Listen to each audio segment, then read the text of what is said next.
Números, capítulo 8, versículo 1 ao capítulo 9, versículo 13. O Senhor disse a Moisés: Dê as seguintes instruções a Arão. Quando você colocar as 7 lâmpadas, posicione-as de modo que ilumine o espaço à frente do candelabro. Arão seguiu essa instrução. Posicionou as 7 lâmpadas de modo que iluminassem o espaço à frente do candelabro, conforme o Senhor havia ordenado a Moisés. O candelabro todo, desde a base até as flores, era de ouro batido. Foi feito exatamente de acordo com o modelo que o Senhor havia mostrado a Moisés.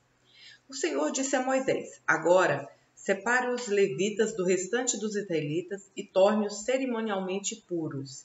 Para isso, você aspergirá sobre eles a água da purificação e os fará raspar todo o corpo e lavar as roupas. Assim, estarão cerimonialmente puros. Instrua-os trazerem um novilho e uma oferta de cereal de farinha da melhor qualidade umedecida com azeite, junto com outro novilho como oferta pelo pecado. Reúna toda a comunidade de Israel e apresente os levitas à entrada da tenda do encontro. Quando você trouxer os levitas diante do Senhor, os israelitas colocarão as mãos sobre eles. Com as mãos levantadas, Arão apresentará os levitas ao Senhor como oferta especial dos israelitas e, desse modo, os consagrará ao serviço do Senhor. Em seguida, os levitas colocarão as mãos sobre a cabeça dos novilhos. Você sacrificará um novilho ao Senhor como oferta pelo pecado, e o outro como holocausto, a fim de fazer expiação pelos levitas.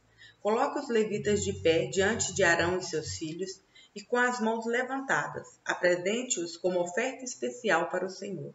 Assim, você separará os levitas do restante dos israelitas, e os levitas serão meus. Depois disso, eles entrarão na tenda do encontro para realizar o trabalho deles, pois você os purificou e os apresentou como oferta especial. Diante dos israelitas, os levitas são reservados para mim. Tome-os para mim em lugar de todos os filhos mais velhos dos israelitas. Tomei os levitas como seus substitutos. Pois todos os filhos mais velhos e todos os machos das primeiras crias dos animais em Israel são meus. Eu os separei para mim no dia que feri mortalmente todos os filhos mais velhos dos egípcios e os machos das primeiras crias de seus animais. Sim, tomei para mim os levitas em lugar de todos os filhos mais velhos de Israel. E, dentre todos os israelitas, designei os levitas para Arão e seus filhos. Eles servirão na tenda do encontro em favor dos israelitas e oferecerão sacrifícios para fazer expiação pelo povo, de modo que nenhuma praga os atinja quando se aproximarem do santuário. Assim, Moisés, Arão e toda a comunidade de Israel consagraram os levitas, seguindo todas as instruções que o Senhor deu a Moisés. Os levitas se purificaram e lavaram as roupas, e Arão os apresentou ao Senhor como oferta especial.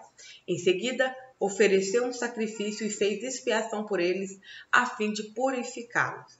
Depois disso, os levitas entraram na tenda do encontro para realizarem suas tarefas como assistentes de Arão e seus filhos. Assim, fizeram tudo o que o Senhor havia ordenado a Moisés a respeito dos levitas. O Senhor também disse a Moisés: Dê a seguinte instrução aos levitas. Começarão a servir na tenda do encontro aos 25 anos e deixarão o serviço aos 50.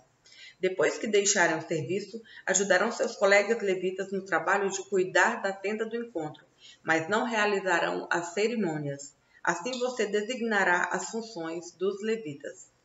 No primeiro mês do segundo ano,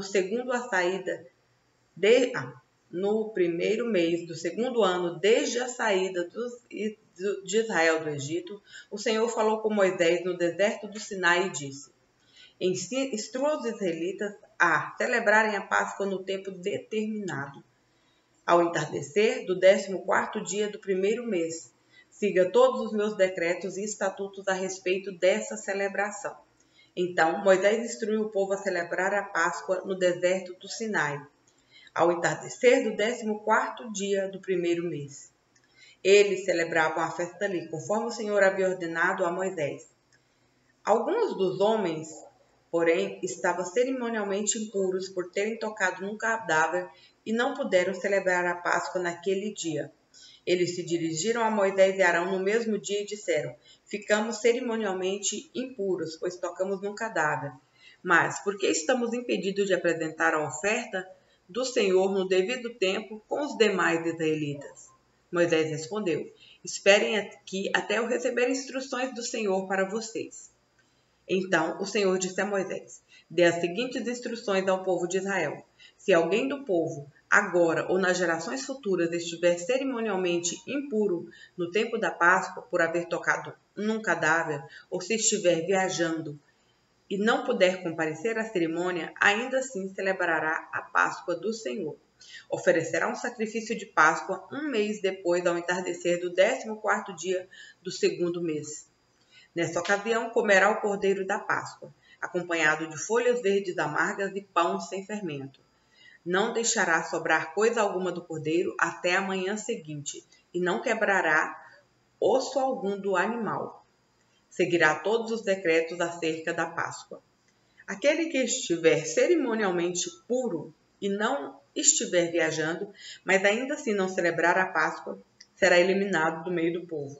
Se não apresentar a oferta do Senhor no devido tempo, sofrerá as consequências de sua culpa. E se algum estrangeiro que vive entre vocês desejar celebrar a Páscoa do Senhor, deverá seguir os mesmos decretos. Esses decretos se aplicam tanto aos israelitas de nascimento como aos estrangeiros que vivem entre vocês. No dia em que foi armado o tabernáculo, a tenda do encontro, a nuvem o cobriu. Desde o entardecer até o amanhecer, a nuvem sobre o tabernáculo parecia uma coluna de fogo. Era assim que sempre acontecia à noite. A nuvem que o cobria o tabernáculo tinha a aparência de fogo.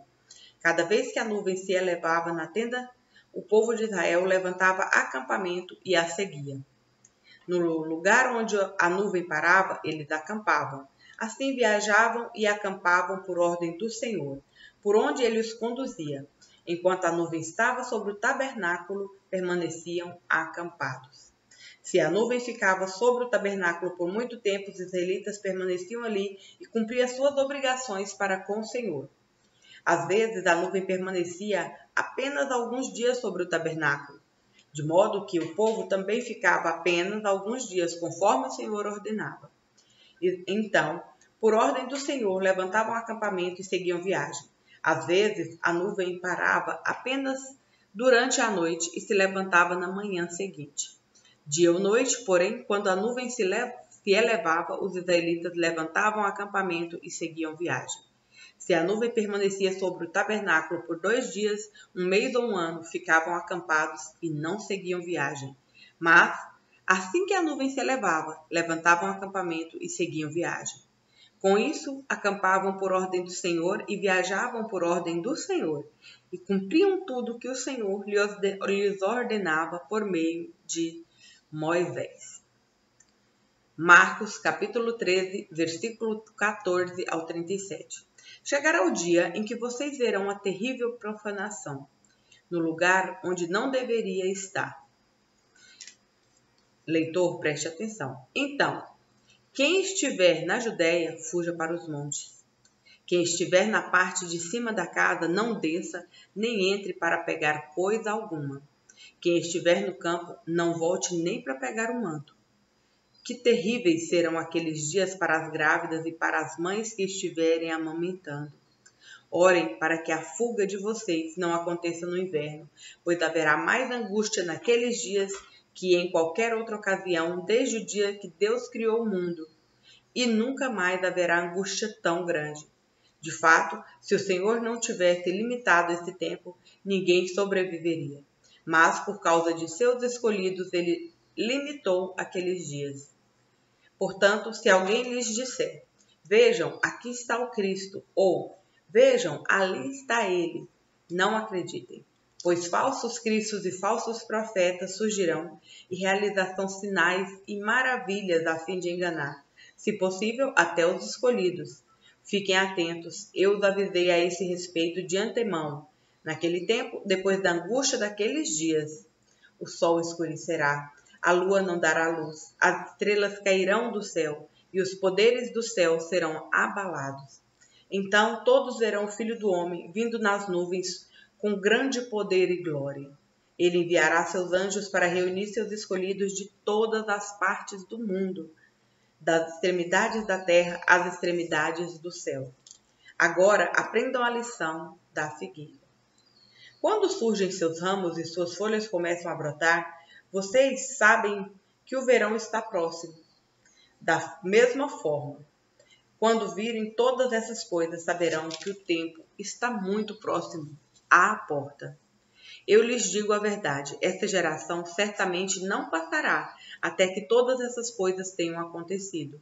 O céu e a terra desaparecerão, mas minhas palavras jamais desaparecerão. Contudo, ninguém sabe o dia nem a hora em que as coisas acontecerão, nem mesmo os anjos no céu, nem o Filho. Somente o Pai sabe.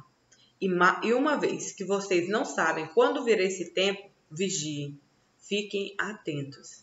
A vinda do Filho do Homem pode ser ilustrada pela história de um homem que partiu numa longa viagem. Quando saiu de casa, deu instruções a cada um de seus servos sobre o que fazer e disse ao porteiro que vigiasse à espera de sua volta.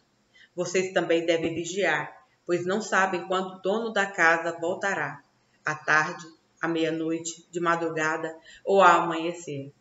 Que ele não os encontre dormindo quando chegar sem aviso. Eu lhes digo o que digo a todos: vigiem. Salmos, capítulo 50, versículos 1 ao 23. O Senhor, o Deus poderoso, falou.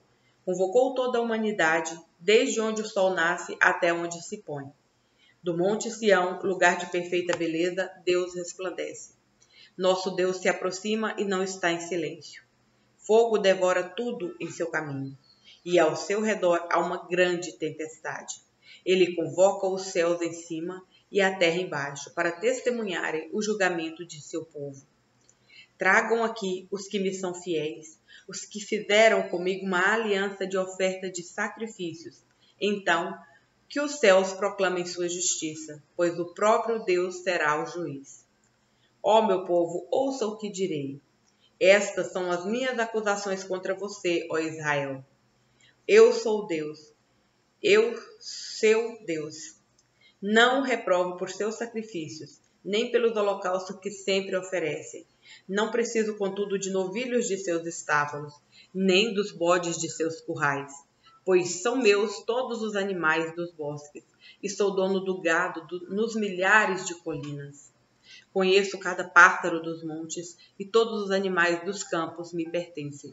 Se eu tivesse fome, não lhes diria, pois meu é o mundo inteiro e tudo que nele há. Acaso como a carne de touros ou bebo sangue de bodes? Ouçam, ofereçam a Deus seu sacrifício de gratidão e cumpram os votos que fizeram ao Altíssimo. Então clamem a mim em tempos de aflição e eu os livrarei. E vocês me darão glória. Ao perverso, porém, Deus diz: de que adianta recitar meus decretos e falar a respeito da minha aliança? Pois você recusa minha disciplina e trata minhas palavras como lixo. Quando vê ladrões, aprova o que fazem e passa seu tempo como adúlteros. Sua boca está cheia de maldade e sua língua repleta de mentiras. Vive a caluniar seu irmão, filho de sua própria mãe. Enquanto você assim agia, permaneci calado, e você pensou que éramos iguais. Agora, porém, o repreenderei. Contra você apresentarei minhas acusações. Pensem bem e arrependam-se, todos vocês que de mim se esquecem, caso contrário eu os despedaçarei, e ninguém os ajudará. A gratidão, porém, é um sacrifício que, de fato, me honra. Se permanecerem em meus caminhos, eu lhes revelarei a salvação de Deus. Provérbios, capítulo 10, versículos 29 a 30. O caminho do Senhor é fortaleza para os íntegros, mas é destruição para os que praticam o mal. O justo jamais será abalado, mas os perversos serão removidos da terra.